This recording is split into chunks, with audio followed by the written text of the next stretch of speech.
Shalom para todos, né? Essa semana nós já estamos na Parashá Haye Sarah, que conta sobre a morte de Sara, e já é a quarta.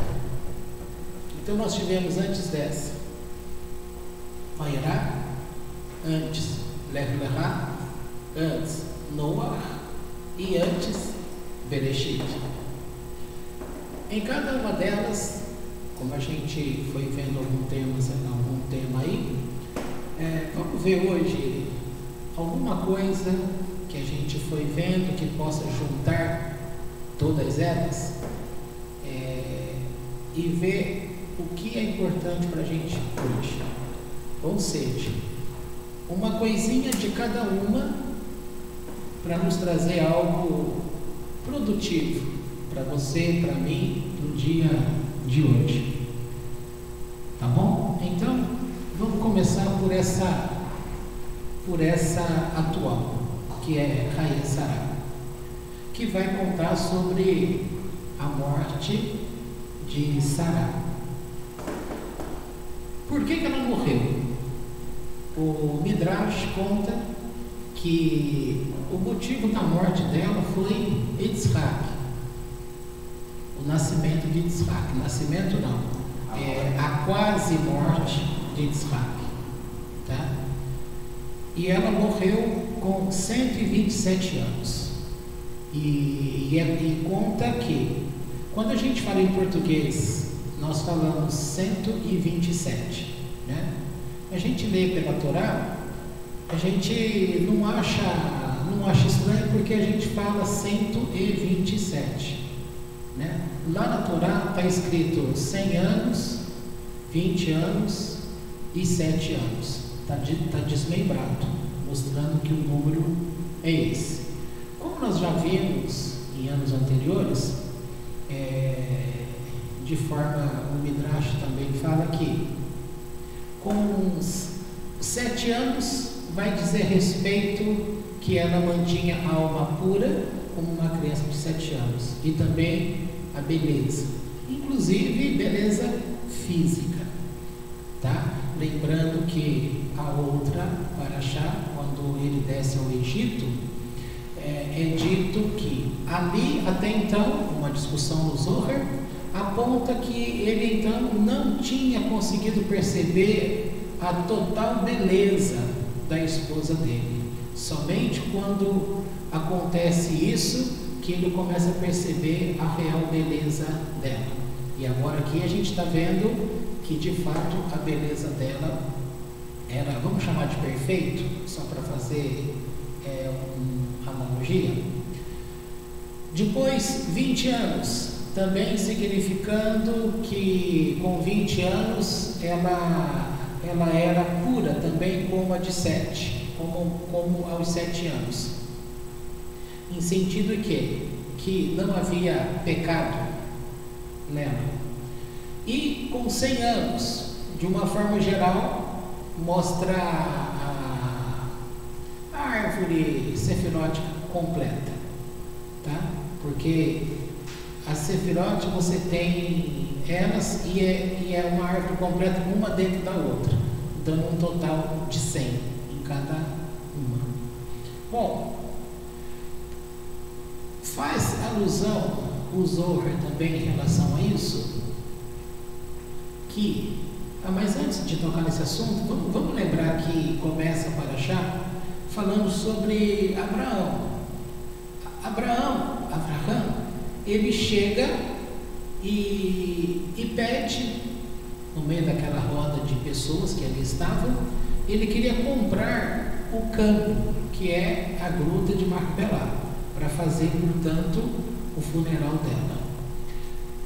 E nesse momento, parte a discussão seguinte: por que fazia-se questão que era aquele lugar? Alguém lembra? Alguém de vocês lembra? Por que esse lugar, se ele era um homem rico, ele podia comprar em qualquer lugar?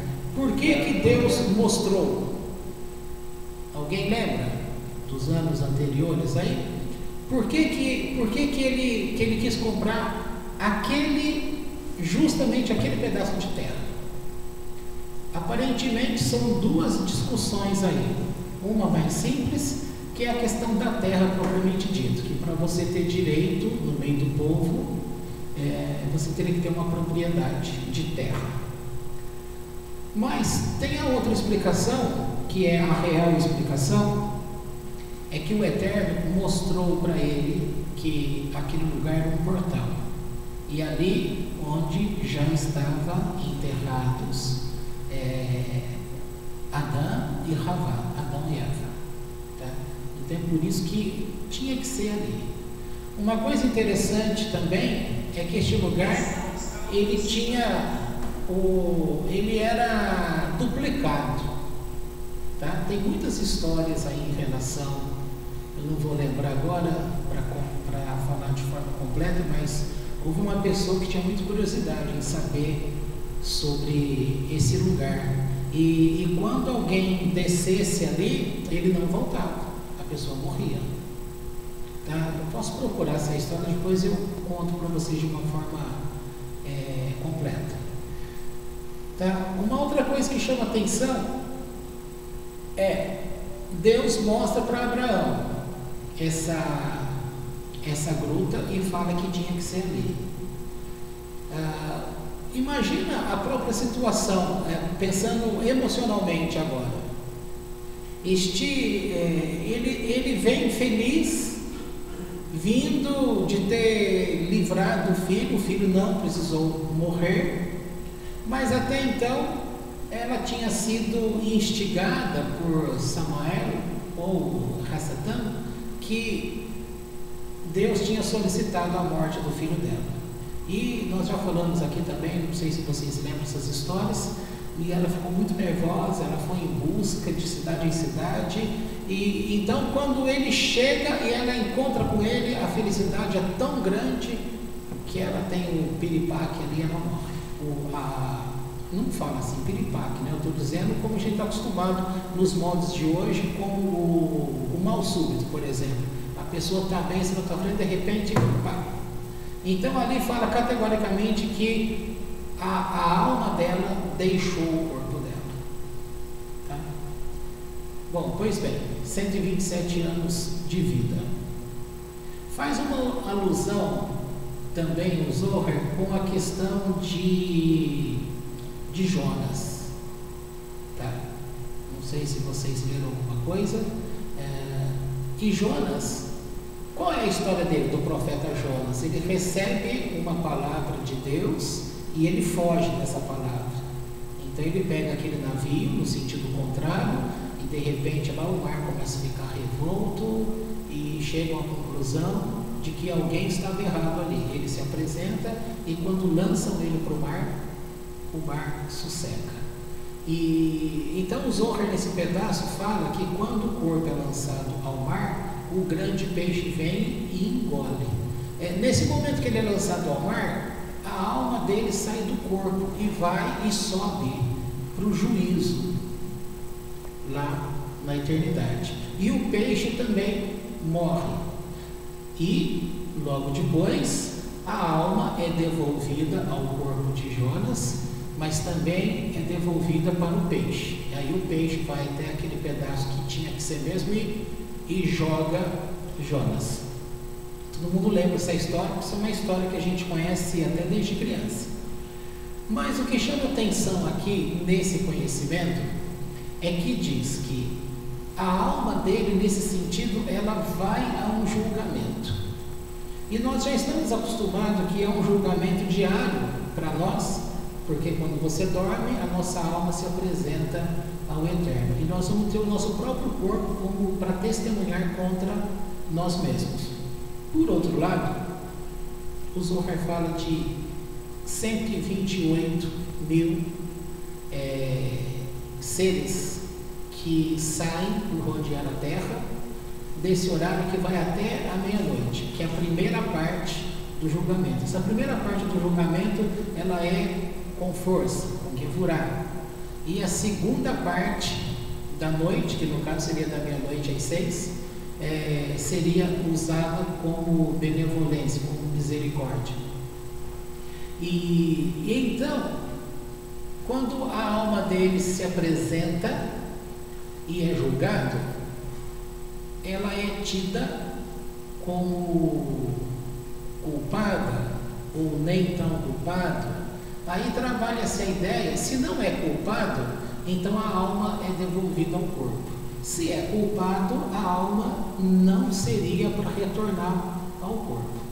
E aí discute a ideia seguinte: se Deus age com benevolência, como de fato a gente vê no mundo, que muitas pessoas que deveriam morrer pelos atos que a gente vê, pela árvore, pelos frutos se conhece a árvore, como é dito, né, reconhecido, mas as pessoas têm o espírito, no caso a sua alma, devolvida dia após dia.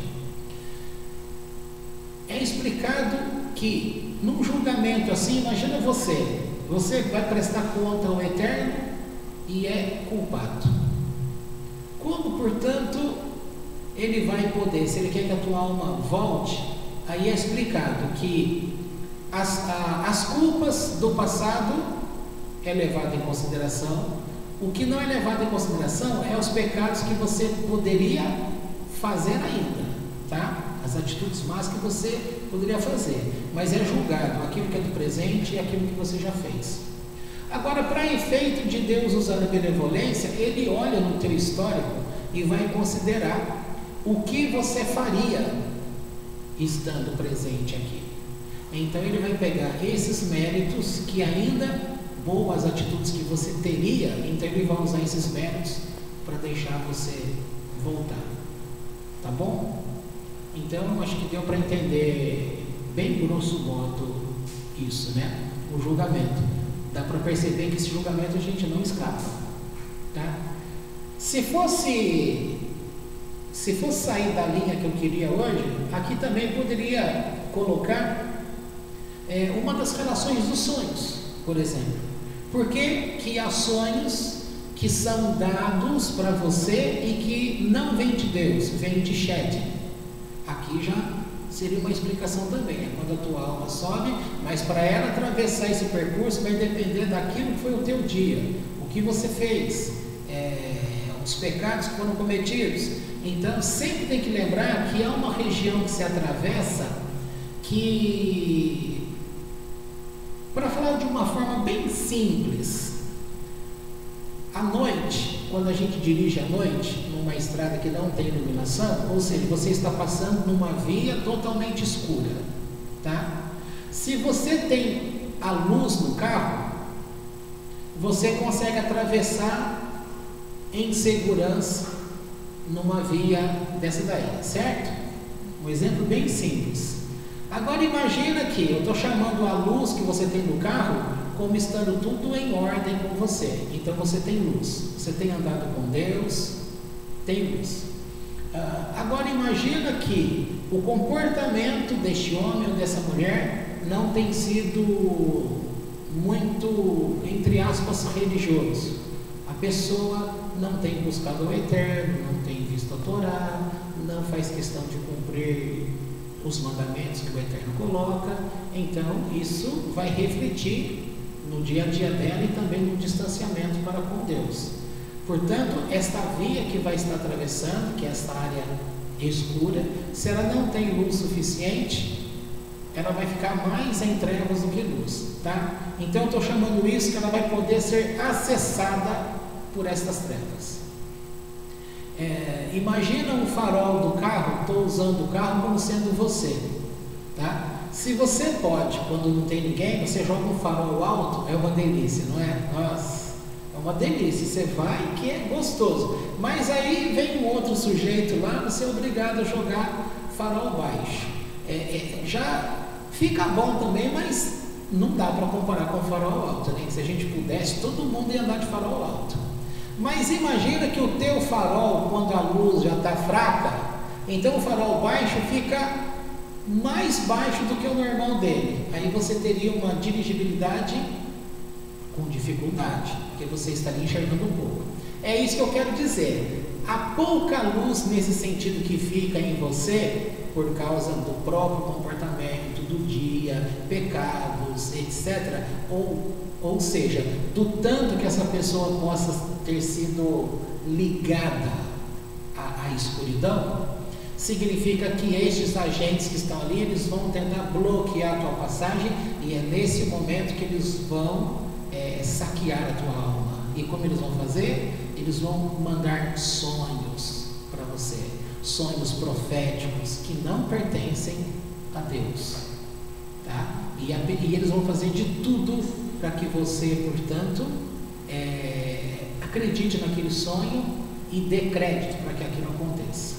Aí vem uma das razões de por que os sonhos não devem ser contados para qualquer pessoa, porque também é declarado e conhecido que o sonho está sujeito também à interpretação. Você conta um sonho para uma pessoa que não teme a Deus, que não conhece a forma de Deus falar com o homem, com você. A interpretação que ela vai dar pode ser desastrosa, e aquilo, portanto, pode acontecer. Então, uma segurança para você, cuidado com isso. A gente fala isso, mas infelizmente vocês são muito rebeldes nessa questão aí, porque olha, as pessoas têm sonhos e conta sonho para qualquer um. Cuidado com essas coisas. Quer dizer, eu falei que até poderia falar, acabei dando um ponto aí, né, nesse pedaço, que também é curiosidade, todo mundo gosta de saber sobre essas coisas. Mas vamos voltar. Nós falamos, portanto, na paraxá anterior, nós dissemos a respeito da escuridão, que antes da circuncisão, Abraão, ele não tinha tido pacto com Deus. Então vamos lembrar, ele recebe um chamado aos 75 anos, mas ele vai gerar filhos somente com quantos anos? Com 99, tá? E ele só vai gerar filhos, nasce Isaac, ele está com 100 anos. Ele só vai gerar filhos depois que ele está debaixo da cobertura de Deus, pelo pacto, o Brit, que é a circuncisão. Antes disso, ele teve um filho, que é Ismael. E Ismael era forte, ele tinha personalidade forte, ele tinha decisão forte. Tanto é que o comentário de muitas pessoas sobre este pedaço, quando o Zohar comenta, olhar para a personalidade de Isaac e achar Isaac uma pessoa muito sem sal, sem açúcar, sem graça, que você não consegue perceber claramente uma personalidade forte, uma atitude forte. E dizem que o próprio Abraão, ele não tinha segurança de que Isaac seria de fato aquela pessoa que daria sequência nesta aliança. E ele até acreditava que quem seria o herdeiro é Ismael, porque ele via em Ismael uma pessoa forte, de personalidade. Mas Deus tinha dito para ele que o pacto de Deus com ele, no cumprimento de que ele teria uma descendência, não era com Ismael, era com Isaac, tá? Mas até então, como que ele não conseguia enxergar? Aqui eu quero fazer uma consideração, lembrando que eu estou dizendo que Ismael, ele era forte, ele era enxergado como forte, como o descendente que poderia ser o perfeito, entre aspas, segundo uma visão de Abraão.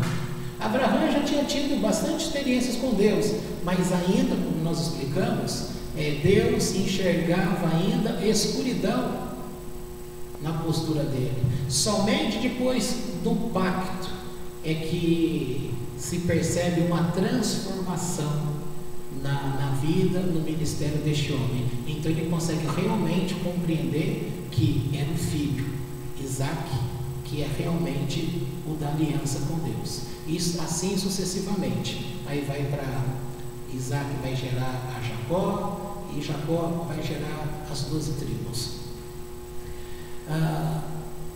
Quando você tem, voltando um pouco mais, nós vamos ter Noé. Noé, ele vivia de uma forma justa numa geração perversa. Então ele consegue se sobressair. Mas para não ser contaminado, ele precisa também se esconder, tá? É muito claro. Você fica numa roda de amigos, pessoas que falam palavras que não são agradáveis. Por mais que você ache que você não vai falar aquela palavra, em pouco tempo você vai estar falando aquela palavra, tá?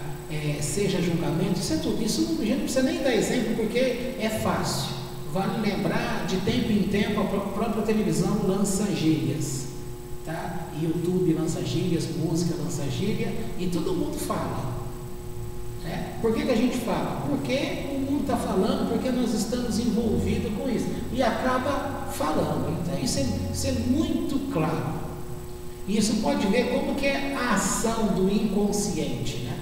Sem querer entrar nessa linha psicanalítica aí, mas é muito claro como nós somos governados por essas atitudes. Você comete o ato até sem querer cometer o ato.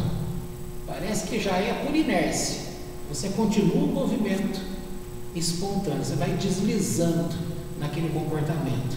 E em termos espirituais, é uma vida perigosa quando fica ligado com essas coisas. Então, o melhor meio, no caso que ele quis, ele se afastou para proteger e manter um pacto com Deus. Mas o pacto com Deus foi feito quando Deus diz para ele fazer a arca. E somente quando revela para ele, ele vai se refugiar para dentro da arca. A arca é a proteção.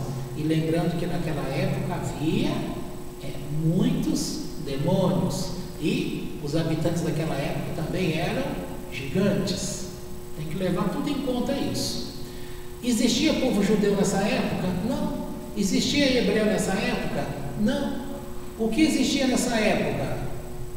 O mundo. Pessoas que estavam fazendo aquilo que bem entendiam. Mas houve um homem na terra, que no caso foi ele, Noé, que ele não quis se contaminar com aquelas coisas. Existia Torá na terra? Não, mas existia essa Torá que é disponível ao coração espiritual de uma pessoa, está dentro de cada ser. Então nós conseguimos ter direção, sim, e no caso ele prova isso. Esse texto, essa história prova essas coisas. Agora, voltando para Gênesis, a gente vai ver que o homem é colocado no sexto dia, e até o sexto dia, todas as coisas que foram feitas, o exemplo que é dado é principalmente sobre a vegetação, tá? Deus fez todas essas coisas, mas as sementes estavam ali paradas na terra. Não tinha aparecido esse verde. Somente quando Deus traz à existência o homem, então dá o sinal, aí essa vegetação volta.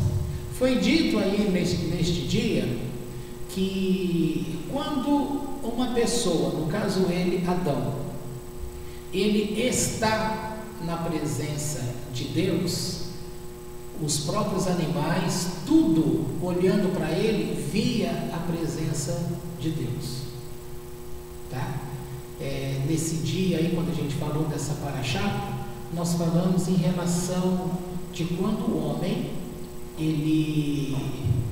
a diferença principal entre ele e os animais, no caso animal racional, como sendo o homem, e simplesmente fala assim, é que um tem alma e o outro não tem alma. Como é que nós nos tornamos como alma animal?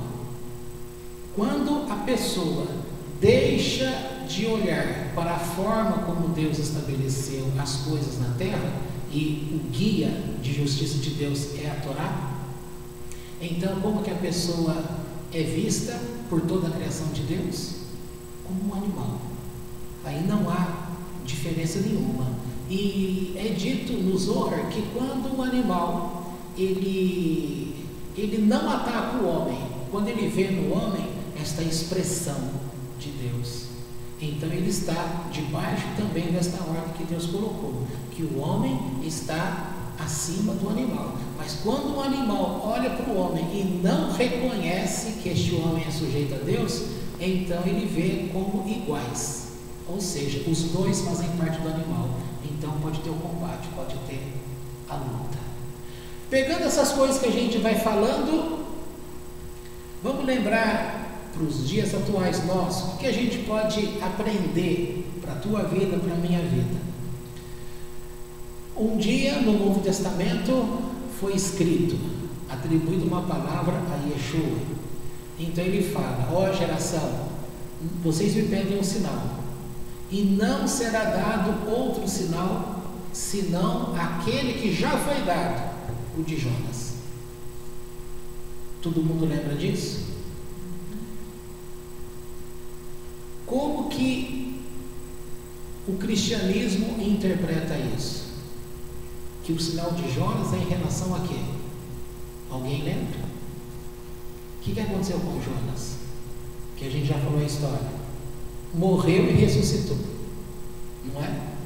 E quantos dias ele ficou? 3 dias. 3 dias e 3 noites, tá? Aí faz a dedução de que seria os 3 dias que Jesus fica morto, e que no 3º dia ele ressuscita, assim como o Jonas ressuscitou. E isso é tido como um sinal que foi dado de que haveria a ressurreição, ou de que ele é o Messias, etc, etc, etc. Mas hoje eu te dei um dado um pouco diferente, não foi? Eu disse o quê? Vocês lembram que eu falei hoje? De Jonas? Qual é o sinal aí? Jonas, ele recebe uma ordem de Deus e foge, tá? E aí acontece o quê? O mar começa a entrar em ação e se revolta. Só quando ele é jogado ao mar, e aí o mar aplaca. E o Zohar fala, por que o mar aplacou? E sendo que ele também pisou na terra, e a terra não fez nada. Por que fala que o mar? O Zohar explica que o mar, ele é um reflexo do céu. E a água, ela foi feita junto. Não sei se vocês lembram, eu acho que a gente nem comentou aqui, mas água e fogo. E por isso que nesse sentido é dito que o mar se revoltou, reflexo do céu. Então, se a alma de Jonas, ao cair ali, o espírito é tirado dele, a alma retira-se dele, e ela sobe a Deus. Eclesiastes fala o quê? Que na morte o espírito volta a Deus que o deu, e o corpo volta à terra de onde foi tomado. O pó volte ao pó, o espírito volte a Deus. Então quando fala que o espírito sobe a Deus para julgamento, veja como foi colocado lá no Novo Testamento. Pega-se uma palavra para dizer que Jesus é este dono da vida, é o criador da religião, é o que criou o cristianismo, é aquele que é Deus, e é aquele que vai voltar para buscar você e levar para o céu. Ou seja, uma outra palavra dele atribuído a ele no livro de João está escrito assim: eu não vim para julgar o mundo, mas eu vim para salvar o mundo. E tudo isso faz com que a gente viva um tempo de quê? Em Abraão, quando eu disse, ele não recebeu um chamado de Deus? Tinha recebido. Ele não viveu momentos felizes com Deus, de luz com Deus, de compreensão com Deus? O nome do Eterno não estava sendo realmente colocado dentre os moradores na terra? Sim, estava, mas Deus ainda não tinha feito o pacto com ele. E aqui eu quero lembrar uma coisa, Eclesiastes também diz: há tempo para todas as coisas. Será que o tempo dele não tinha chegado? Há tempo para todas as coisas. Talvez o que você está ouvindo hoje aqui e coisas que você vem ouvindo, talvez você não esteja entendendo ainda, tá? Mas tem que ter paciência, porque cada pessoa está num ritmo de crescimento. Se não é o momento, a pessoa não vai entender. E Deus é aquele que sabe o momento correto em que a pessoa vai dar o fruto. É igual plantação. Não adianta você querer plantar uma cultura que não é época dela no final do ano. Você planta e vai querer colher em dezembro. Mas se a estação dela é março, abril, por exemplo, não vai. Aí vai parecer a questão da figueira, né? Que diz que Jesus está vindo e olha para a figueira e queria pegar fruto nela, mas é dito no texto ali, não era época de fruto. E aí há uma maldição sobre esta figueira, tá? Seria algo parecido. Então eu quero dizer o seguinte: Abraão, ele teve um encontro com Deus, como eu disse naquele dia? Teve. Como eu comparei, a nossa aula aí está lá com o nome, o Abraham do cristianismo versus o Abraham do judaísmo. A diferença é que o judaísmo sempre recebeu da parte de Deus a verdade, e ele procura não se afastar dela. E se afasta, a própria descendência tem pago na pele até o dia de hoje. Mas a semente da Torá, ela continua viva. No nosso tempo de cristianismo, usando essa mesma analogia, nós tínhamos luz? Tínhamos, mas era como o farol baixo, que já estava baixo. Era esse o sentido. Somente quando você reconhece o pacto. Qual é o pacto? O pacto que nós temos hoje é entrar nessa circuncisão do coração, porque como Benei Noach, nós não precisamos fazer a circuncisão, mas nós temos o dever de entrar no pacto via Torá. O judeu tem que ter o pacto da Torá, circuncisão do coração, e literalmente a circuncisão na carne. Tem que ter o sinal. E é usada a palavra descobrimento. E quando você se descobre, você deixa de entender tudo aquilo que é carnalidade para poder compreender aquilo que é o ser espiritual. E numa aula que eu estava vendo hoje, o Rabino colocou um assunto bem interessante, dizendo que aqui se fala que o homem, ele é um ser humano que tem que viver no lado espiritual na terra. E o que eles falam é justamente ao contrário, que o homem não é um ser humano, o homem é um ser espiritual que tem que viver aqui na terra uma forma materializada, humana. É o contrário. Agora, também foi dito para a gente, já sabemos disso, que ao entrar aqui nesta terra, neste mundo de S.A., toda a instrução do Eterno que foi dada a nós esquecemos, tá? Esquecemos no sentido conscientemente, mas dentro de nós, essa essência, porque nós não somos carnais, nós somos espirituais, nós somos alma, e alma, ela tem vivência com Deus, ela vem de Deus, ela é nascida de Deus. Portanto, cada um tem o tempo de maturidade, um tempo para deixar de ser criança. Você tem a liberdade para poder escolher fazer o bem, escolher ficar debaixo da Torá, escolhas. E nesse sentido que o tempo vai passando, vai determinando em muitos o sentido de quê? Da própria maturidade. Então tem gente que consegue ter uma experiência mais profunda com Deus com 20, 30 anos de idade, e o outro vai ter com 40, 50 anos de idade. O importante que eu quero colocar aqui é que um texto de Eclesiastes também nos fala que na hora da morte nós não vamos levar o que desse mundo? Nada material. Nada material. Então o que é que serve para nós? Aquilo que foi a tua atitude neste mundo, como homem alma, como homem espiritual. Agora, veja só, você pode pensar assim pelo dado que eu te dei hoje. Isso é fidelidade de Deus. Por que fidelidade? Porque você,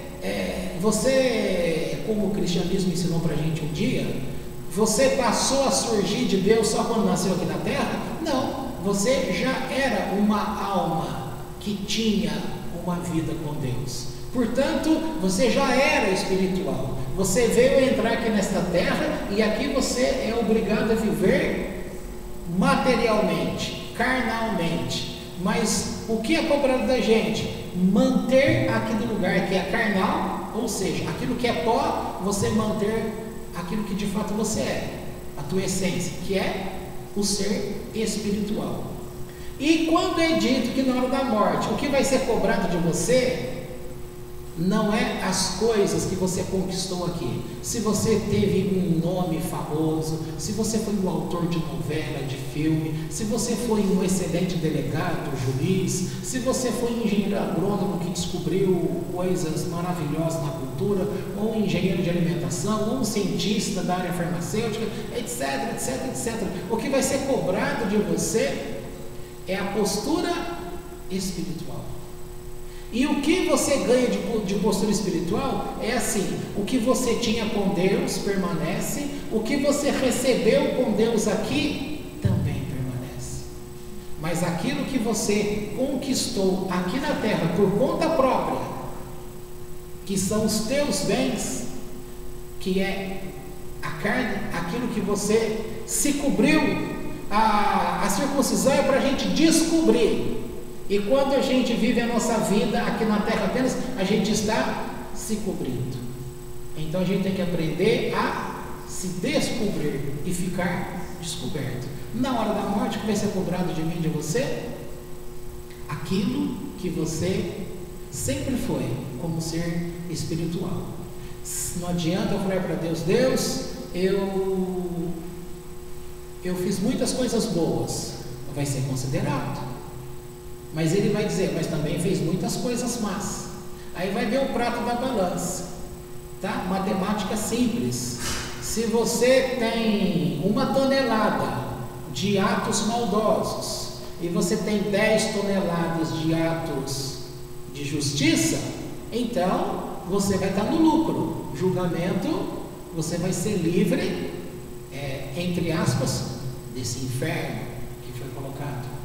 Por outro lado, se apresentar para você a culpa, não adianta querer discutir com Deus para falar que você fez isso, fez aquilo, que você foi um homem rico, que você conquistou, não vai valer de nada. Por quê? Porque para a terra vale aquilo que é da terra, e para aquilo que é espiritual, nós estamos de passagem. E tem mais um detalhe nessa história: se você conquistou e ficou só para ti, tem um peso. Se você conquistou e fez doação, essas coisas, ajudou, porque precisava disso aqui, tem outro peso. E nisso tudo são as escolhas que nós fazemos. É famosa essa questão aí de pessoas que eram um tipo de pessoa e quando enfrentam um câncer, por exemplo, ou uma outra doença qualquer, ou um acidente de carro que era para ter morrido, e a pessoa fala: nasci de novo, não é? A grande maioria muda de vida. Ela se torna um ser mais consciente, mais amável com as pessoas. Não é tão eu. Ela se descobre Então ela começa a compartilhar com as pessoas. Isso vai refletir também uma mudança. Tá? Aqui vem um exemplo do próprio Jonas, né? O que ele estava querendo ao fugir de Deus? Ele não achava justo a cidade de Nínive receber o perdão de Deus, se era um povo mau. Mas depois que ele passa por esta aprendizagem, aí de quase morte, ele pode perceber a misericórdia de Deus. Então é sinal que ele também muda. Bom, nessas coisas a gente vai vendo, como eu citei naquela aula que eu falei de Abraão, do cristianismo, Abraão do judaísmo, que quando ele passa a enxergar, ele começa a enxergar o verdadeiro valor do filho, de fato o filho da promessa. Então, a escuridão que tinha no olhar, então ela volta a ser um olhar claro, com luz. E aí dá sequência. Eu usei exemplo aquele dia para mostrar que o nosso tempo, quando nós nascemos, nós não conhecemos judaísmo, não tínhamos acesso a nada, a nossa vida, cada um teve uma direção, a gente foi para religiões diversas, se foi pulando de galho em galho, e quando chegou na igreja evangélica, para nós foi a salvação, uma salvação anunciada e algo que nos iluminou. E conforme a experiência de cada um com Deus, nós chegamos até aqui, mas de uns anos para cá, Deus fez com que entrássemos no pacto. E com isso, neste pacto, a forma como você descobre pela Torá como Deus tem agido e fez as coisas, e como eram as coisas antes da criação do mundo, inclusive, isso ilumina você. E faz com que a gente comece a acreditar até naquilo que a gente não conseguia acreditar. E outra coisa, eu estou misturando as coisas, mas para no final você tentar ver um fechamento, porque eu estou dizendo que para muitas pessoas o tempo para ser alguma coisa não chegou. Não adianta dar alguma coisa antes do tempo, não vai dar certo, tá? Como para Abraão, ele só gerou o filho quando de fato ele estava preparado. Mas até ele gerar esse filho, quando ele faz esse pacto com Deus, ele já tinha um caminhar com Deus. Então todo mundo tem esse caminhar com Deus e está na nossa mão fazer a escolha, tá? Nós fazemos a escolha, mas também tem a escolha de Deus. Agora, voltando naquele assunto de Jonas, se Deus escolhe devolver a alma dele, ou se Deus, para uma pessoa, escolhe considerar as coisas boas que ele vai fazer lá na frente, para favorecer ele agora, quem será que lá no futuro estaria escolhendo? Foi Deus que escolheu ou a pessoa que escolheu? Também volta aquele assunto de livre-arbítrio. Volta a ser uma coisa complicada. Você pode falar, não, Deus que já determinou. Ele apenas viu o que iria acontecer. Mas a pessoa estaria escolhendo. Tá? Uma pessoa que estaria má hoje, mas lá na frente, ela é visto que ela mudou. Então a gente tem que tomar cuidado com aquilo que a gente fala de pessoas. A gente costuma, esse aí não tem jeito não. Quantas vezes já se quebraram uma cara para quem foi dito que não tinha jeito e se transformou em uma pessoa que passou a servir de fato a Deus? E quantos a gente achava que tinha tudo para ir para frente e não deu em nada? Por isso, a gente não deve ficar atento à vida do outro. A gente tem que ficar atento à nossa vida. E procurar entender, né? Essa questão de Abraão, ela vai ser tratada muito ainda, né? Porque nunca mais você para falar de Abraão, você já percebeu isso. Sempre vai estar falando dele, ele é o primeiro patriarca, sempre vai estar falando do Isaac, sempre vai estar falando de Jacó, sempre vai estar falando dos demais filhos, aí vem a nação que é escolhida. Você não para mais de enxergar essas coisas, e sempre você vai ver que a parte escura está lidando com a parte clara, a direita está lidando com a esquerda. Você vai estar sempre se relacionando de momentos que você faz uma escolha, porque se você escolhe o que eu estou falando, não é escolha incondicional, não. Escolha, o que eu estou querendo dizer aqui é: nós como adultos já sabemos pela Torá aquilo que agrada a Deus e aquilo que não agrada a Deus. Se eu quero dar vazão àquelas coisas que satisfaz a mim, então eu estou mantendo um pacto comigo mesmo. Eu não estou me descobrindo, a não ser que a pessoa está se descobrindo para o seu próprio prazer. Agora, se eu me inclino para as coisas, não o Hatov, mas o Yetzer Hará, a inclinação para o mal, aquilo que está em mim. Eu estou neste mundo, o Yetzer Hará está neste mundo, todo mundo tem. E esta inclinação, quem tem que dominar é você, tá? Então, nesse sentido, nós vamos determinar se escolha nesse sentido, se eu vou me inclinar. Agora, quando a gente fala de livre-arbítrio e outras coisas, é quando se pensa assim: eu vou me casar com fulano, mas esse fulano é uma pessoa boa ou uma pessoa má, uma pessoa que vai me dar status ou uma pessoa que vai me trazer pobreza. A escolha nesse sentido já está no outro patamar, não é isso que eu estou falando. Eu estou falando de dentro daquilo que é pessoal, do estilo de vida, das características que a pessoa tem, que forma uma pessoa, tá? Todo mundo tem características, todo mundo. Você vai ver que você tem grupos de judaísmo, grupos que vêm de linhas diversas. Você tem grupos de liderança, você tem uma boa liderança, mas tem uma má liderança também. E a má liderança, ela se mostra má liderança porque por acaso ela não está fazendo escolha para o seu próprio eu, não é uma inclinação para o mal.